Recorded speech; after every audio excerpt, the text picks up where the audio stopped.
Komisi Pemberantasan Korupsi, KPK, mengungkapkan alasan menetapkan mantan Menteri Agama Yakut Cholil Qomas, YCQ, dan Ishfah Habidal Aziz, IAA, alias Gus Alex selaku staf khusus Yakut sebagai tersangka kasus dugaan korupsi terkait penentuan kuota dan penyelenggaraan ibadah haji di Kementerian Agama tahun 2023-2024.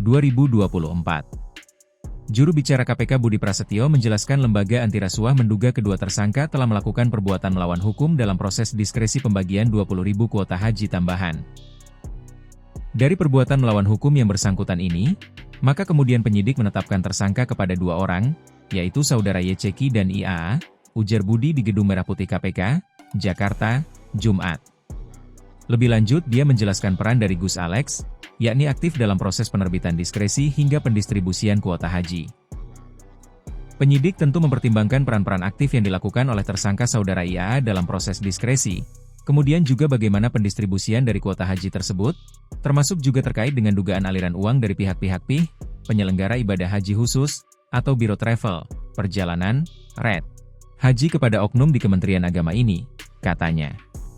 Sebelumnya, pada 9 Agustus 2025, KPK mengumumkan mulai melakukan penyidikan kasus kuota haji.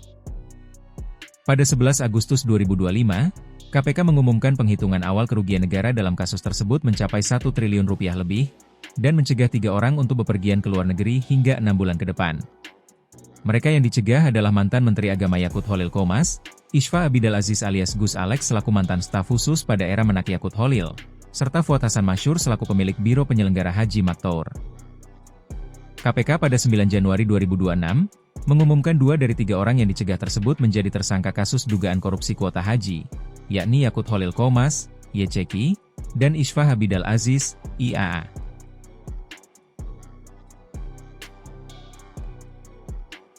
Selain ditangani KPK, Pansus Hak Angket Haji DPR RI sebelumnya juga menyatakan telah menemukan sejumlah kejanggalan dalam penyelenggaraan ibadah haji 2024.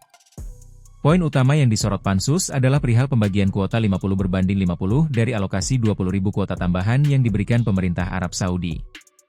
Saat itu, Kementerian Agama membagi kuota tambahan 10.000 untuk haji reguler dan 10.000 untuk haji khusus. Hal tersebut tidak sesuai dengan Pasal 64 Undang-Undang Nomor 8 Tahun 2019 tentang penyelenggaraan ibadah haji dan umrah, yang mengatur kuota haji khusus sebesar 8%, sedangkan 92% untuk kuota haji reguler.